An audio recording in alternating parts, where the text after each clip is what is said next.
around Dodge City and in the territory on west, there's just one way to handle the killers and the spoilers, and that's with a U.S. Marshal and the smell of Gunsmoke.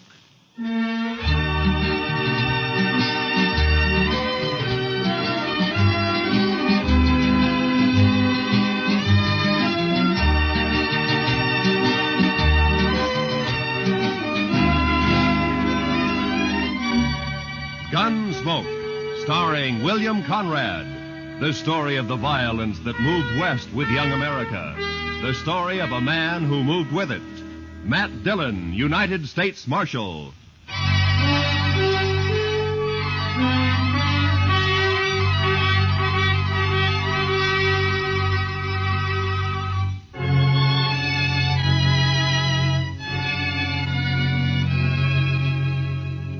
Everything was all right until about a mile north of the Cimarron. That's when my horse got a hoof caught in a frozen dog hole and broke his leg.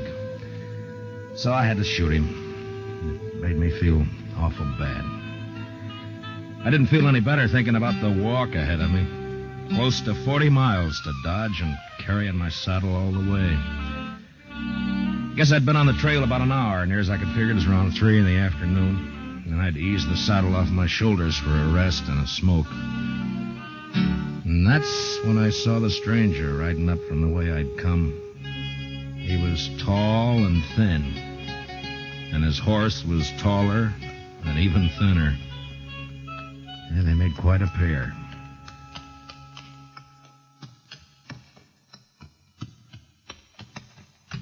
Hi. How are you? You lost? No. My horse busted his leg a way back. I'm on my way to Dodge. Oh, that's your house, huh? I saw it. Yeah. On your way to Dodge, huh? Yeah, that's right. You got any more of that tobacco? Yeah, sure. Here you are. Thanks. Thanks a lot. That's okay. Kind of a big walk you've got ahead, ain't it? Kinda. It's going to be dark soon. You figure making camp? That's the idea. Mm-hmm. Well, it's too bad. Yeah. You need any food? No, thanks. I got enough. Uh-huh. Well, I thank you for the tobacco. Sure. Anytime.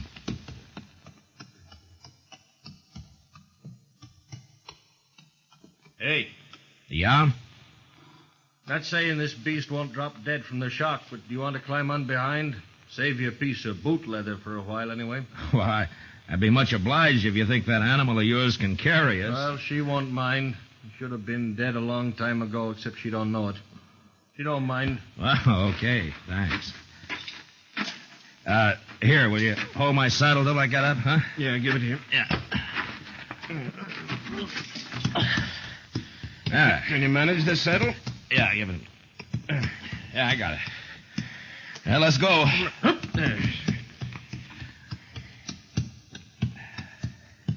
You heading for Dodge, too? Not in particular. Just north. Uh-huh. This beast will do about 10 knots with the wind behind her, but we ain't going to get more than 5 with this load. You ain't in no hurry, are you?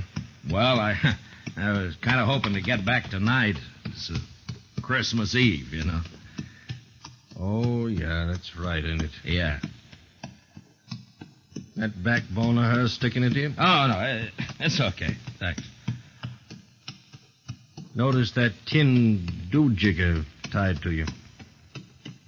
You with the law? Yeah, I'm a U.S. Marshal. My name's Matt Dillon. That's so. Never seen a marshal on foot.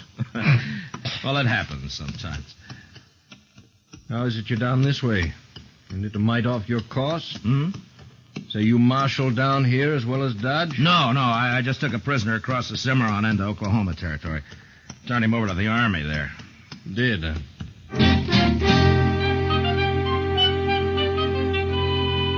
And then he shot up tight. We must have ridden a couple of miles without a word.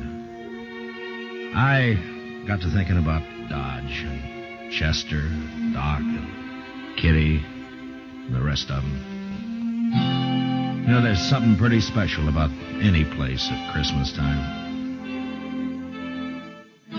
The backbone on the stranger's nag was just about to split me in two when he thought that. My name is Cowley. Oh? Amos Cowley. We better heave to a spell. She's breathing mighty hard. All right, hold up.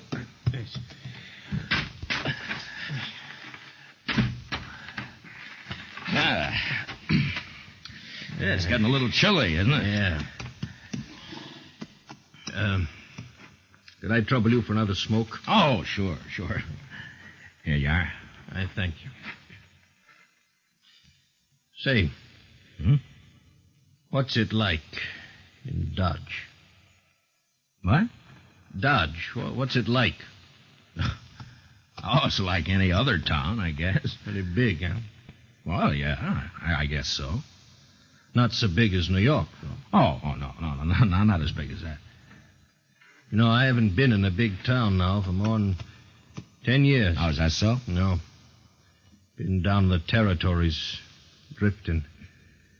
Thought I'd move up north this time, maybe go back east. So you're from the east, huh? Some time back. Say, what's it like? What? Well, Dodge, any town. At Christmas. Same as it used to be? Well, I guess so. What do you do? Well, same as most people, I guess. What most people do at Christmas. Well, that ain't saying a lot. What are the folks like? And what does it look like? I just kind of like to know. Well, I don't know. Well, there's Front Street. That's most of Dodge right now. Of course, it's getting bigger all the time. Do you have any kids? No, I'm not married. Yeah. Kids have fun Christmas. Yeah, they do. That's certain. In Dodge, they sometimes have a party for the kids a couple of days before Christmas. Kids like that. And then everybody gets feeling good, looking forward to Christmas Eve. Like last year.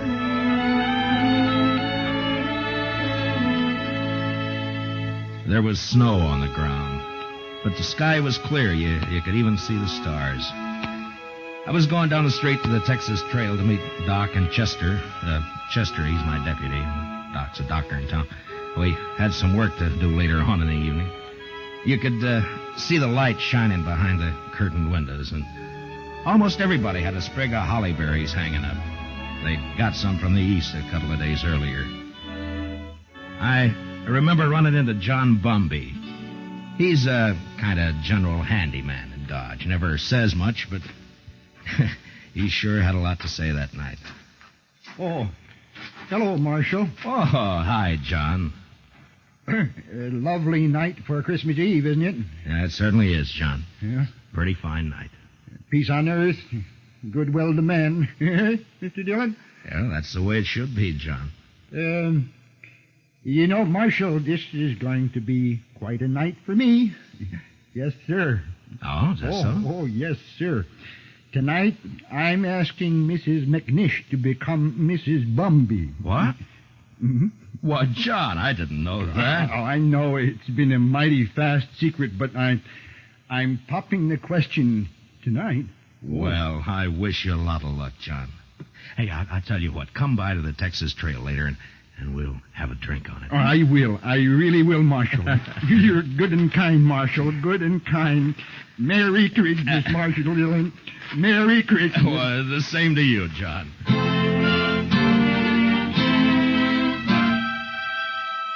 That may sound kind of funny to you, but John Bumby's a good man. A little peculiar sometimes, but good as they come. And they don't make enough like him. Of course, most everybody in Dodge suspected Doc and Ms. McNish were sweet on each other. But it just goes to show you. I'll tell you about John and Ms. McNish a little later. So I went on down the street. You know, it's a funny thing about those words, Merry Christmas. Men say it to each other, and, well, it makes them feel kind of good. I know what you mean. Used to be a seafaring man myself. When you're on the sea and it comes Christmas, things like that can They can count a lot. Yeah. Well, we might as well get underway again, huh? Sure. Hey, you want to take my saddle? Give it here. Okay. All right. Give it to me. Okay. I guess you'll miss it in Dodge tonight. Won't you? Well, if you could get a little more out of this nag of yours, we might make it tonight. No, there's not a chance. She'll be on her beam ends pretty quick. She's been on a long reach since sunup. Oh. Mighty bare country up this way. Well, that depends on what you're used to. Well, mighty bare where I've been, too. It's not like the sea. That's always different. How come you left it? I always heard a sailor doesn't ever get it out of his blood. The sea? Guess you can get it out of your blood, all right. You got the right reason you can. Yeah, I guess so. Hey, you trying to get something out of me? Well, no. Get what? I would just remark. You want to ride with me? I don't want any talk about the sea. Well, you brought it up. I get it.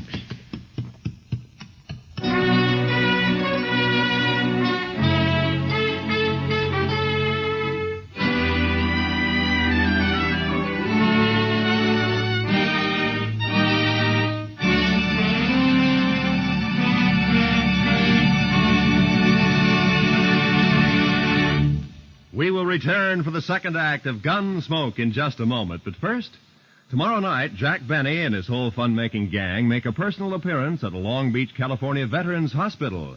It's going to be a Christmas they'll never forget, as Benny and the bunch cut loose while they assist the folks at the hospital in trimming their Christmas tree.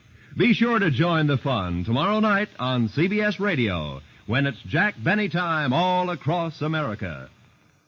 Now for the second act of Gunsmoke.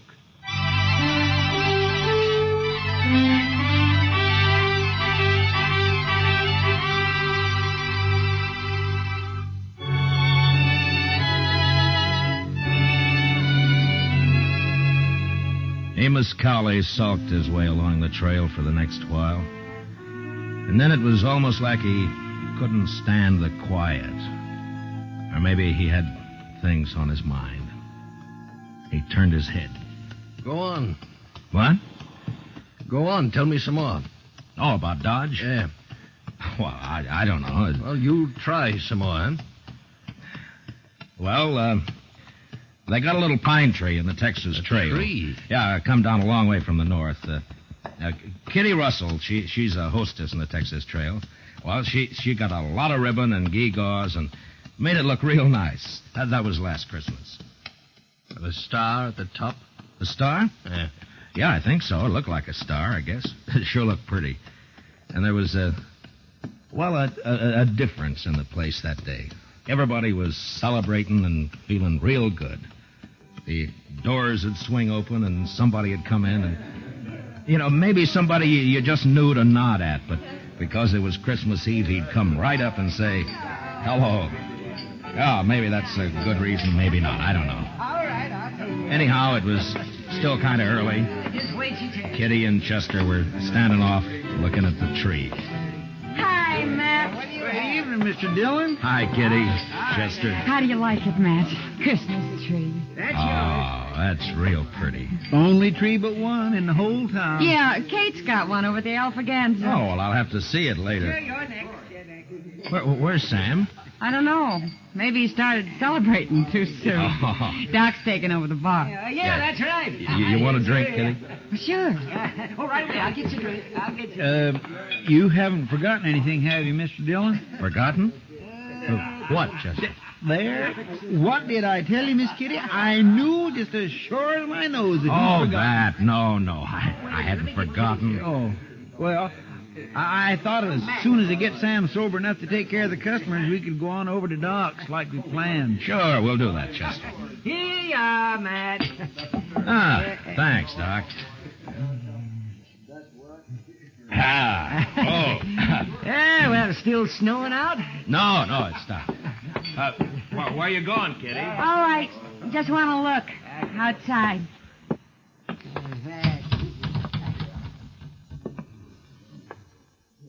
Ah, real pretty.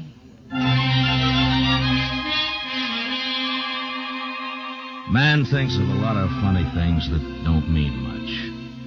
Kitty standing at the door, sniffing the cold air, and the warmth inside, and the whiskey in me. It was a good feeling. And then Chester and I decided to take a bottle over to Mr. Hightower. He's the telegraph operator over at the depot. He runs a printing shop on the side. Say, Mr. Dillon? Yeah, Chester. Do you mind if I stop by the church for a minute? No, I don't mind. I just feel kind of right tonight, Mr. Dillon. Figure I ought to thank somebody for it. Sure.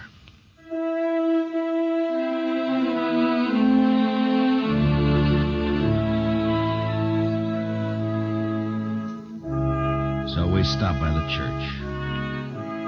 I've never been much of a man for church, I guess, but I went along with Chester. Wasn't anybody else there, just the two of us. Guess we sat for 10 minutes in that place. Chester a little way off with his head bowed. You know, there's a lot of peace in a church. Maybe it's the quiet. Maybe it's the good that people find in there. Whatever it was, it made a man feel glad about pretty much everything. I haven't been in a church since I don't know when. Oh, is that so? I heaved to. Well, she's becalmed again, mister. Okay.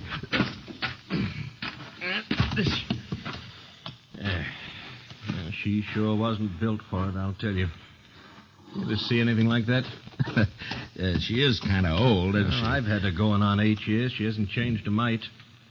Eats like a pig and looks like a four-legged mizzenmast. Smoke? Don't mind. Hey, what about that fella Hightower? Did you get that bottle to him?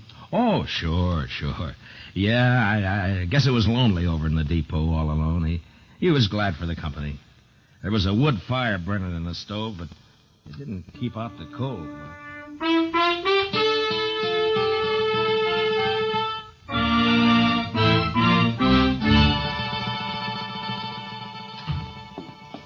Well, how are you, gents? Merry Christmas. Well, how's it going, Mr. Hightower? Oh, slow, Marshal, slow. Bit of excitement about an hour back, though. That so? Yep, 9:15 got stuck between here and Hutchison. Lots of snow back there. They getting her out?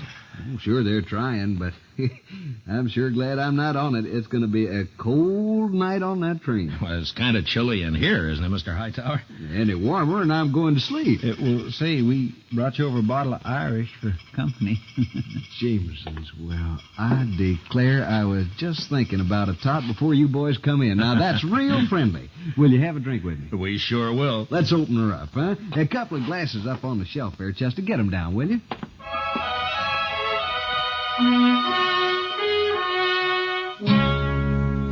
I don't know if you get an idea about the folks in Dodge or not. They're not any different than any other people, or the town either.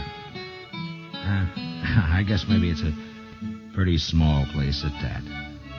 The depot, the hall, a few stores, a church, Doc's office, a Texas Trail, Alafraganza, my office. Not much, but it's where you live, you know? Sounds all right. I lived in a town once back east. Small. I know what you mean. Well, maybe you'll be going back. Maybe. Say, the kids, they still believe in St. Nick? Oh, sure. I Mighty suppose. few kids down where I've been. Injun kids, they don't believe in St. Nick. No reason they should, I guess. I used to believe in it, you know that? Well, I guess most people did one time or another. Hey, you figure we come maybe 10 miles? Maybe. Yeah, it's getting dark. Yeah. Well, come on. You want to ride the saddle for a bit? Oh, no. That's okay. Well, then, okay.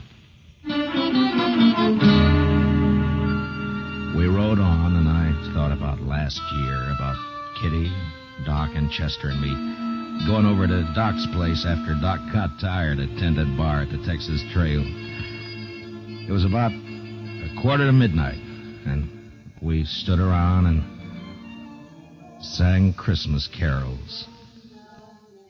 And I remember how it sounded that night, how it looked. The glow in the stove in the middle of the room, and the frosty windows.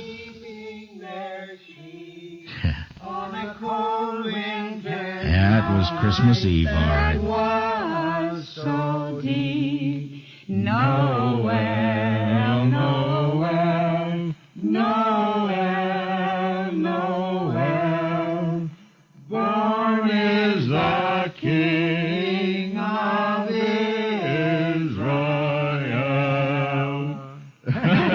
Say, that was fine. That was just fine. Yes, it was. Oh, gee. Say, now, what do you say if we... Hey, Listen. Huh? Oh. Merry Christmas. Merry Christmas. Merry Christmas. Merry Christmas. You know, I feel sentimental. That's exactly what I feel. I feel sentimental. I know what you mean, Doc. I surely know. Okay, Doc. Bring them out.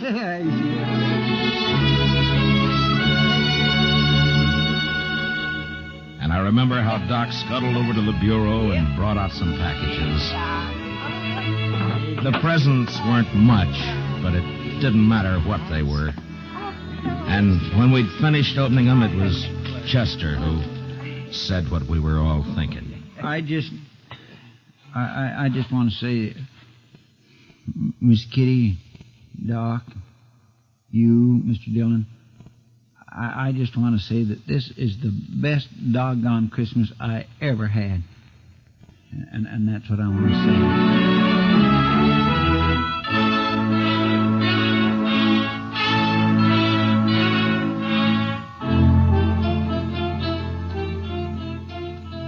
Say, you was going to tell me about that fella John was courting that woman.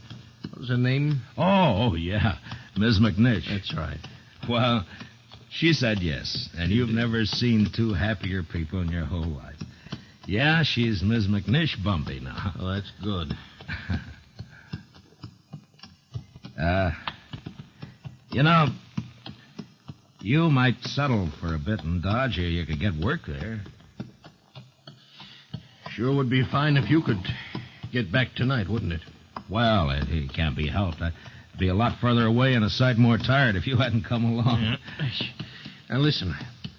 How far do you figure before there's a place you might pick up a horse? Oh, I don't know, 15 miles or so, maybe. Oh, we're not going to make any 15 miles in this nag tonight, that's for sure. Oh, that's all right. Now, I tell you what. You go on alone, you see. Oh, no, forget now, it. you go on alone. She'd hold out with one man on her. And then you get a fresh horse and you ride into Dodge tonight. Well, thanks. That's now, very I'm kind. telling you, I want you to go. I'll be fine. I've walked before. Probably make it almost as quick as you. Look, it's real nice of you, Mr. Cawley, but no thanks. Now, Christmas don't mean nothing to me. You got friends waiting for you. Well, I'll see him tomorrow. Ah, you're a fool. Well, that may be. All of them nice folks, you're going to make them feel pretty bad. Look, I'll stay. If you want to go on along, thanks for the ride. Well, might as well make camp then. I guess so. And listen, you want to tell me some more about what you was telling me before we turn in? Well, sure. I take it kindly, mister. I'll get yourself settled. I got some stuff in my pack we can eat and maybe get a fire going. And after we eat, you can tell me some more.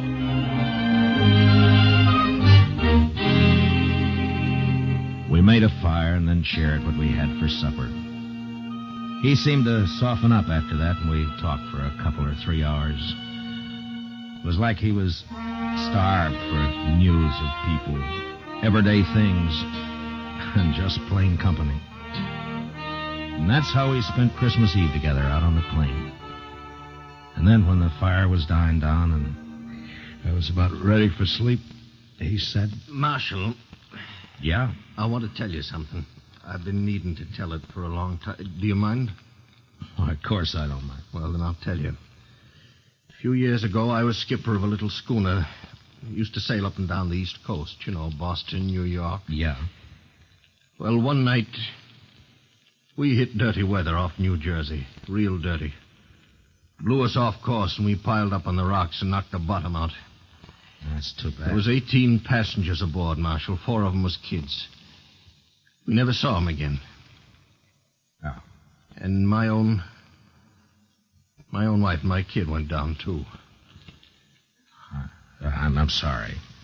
Well, now, something must have happened to me after that. I didn't want nothing to do with ships or the sea, and I started to drift out this way. I couldn't forget, though, do you know? And I didn't want to be near folks, especially kids, to remind me, do you know? Yeah. And that's how come I've been slewing around ever since. Sure, I understand. Just kind of wanted to get it off my chest. Sure. Marshal, I'd like to ride into Dodge with you tomorrow. You think I might meet some of them folks you was telling about? Oh, I don't see why not. Then it'd be all right. Maybe I wouldn't need to drift no more. Maybe I could, drop anchor, do you know? Yeah, you might at that. Yes. Well, good night. Good night. Merry Christmas, Marshal. Merry Christmas, Mr. Cowley.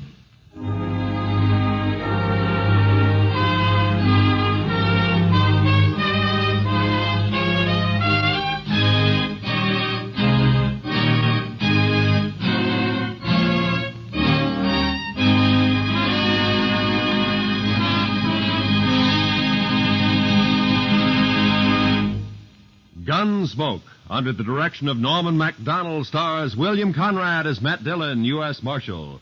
Tonight's story was specially written for Gunsmoke by Anthony Ellis, with music composed and conducted by Rex Corey. Featured in the cast were Lawrence Dobkin, with Harry Bartell and John Daner. Parley Bear as Chester, Howard McNear as Doc, and Georgia Ellis is Kitty. Gunsmoke is heard by our troops overseas through the worldwide facilities of the Armed Forces Radio Service. Join us again next week as Matt Dillon, U.S. Marshal, fights to bring law and order out of the wild violence of the West in Gunsmoke.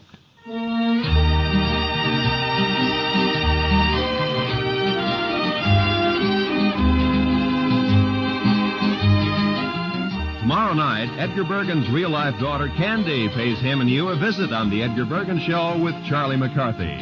Candy and Charlie hit it off fine, but Edgar has cause to regret his hasty decision to invite his 6-year-old daughter into the show, especially when she starts throwing her voice. Sounds like fun tomorrow night on most of these same stations when CBS Radio presents The Edgar Bergen Show with Charlie McCarthy. This is Roy Rowan speaking. And remember, Eve Arden as our Miss Brooks teaches you how to laugh every Sunday on the CBS Radio Network.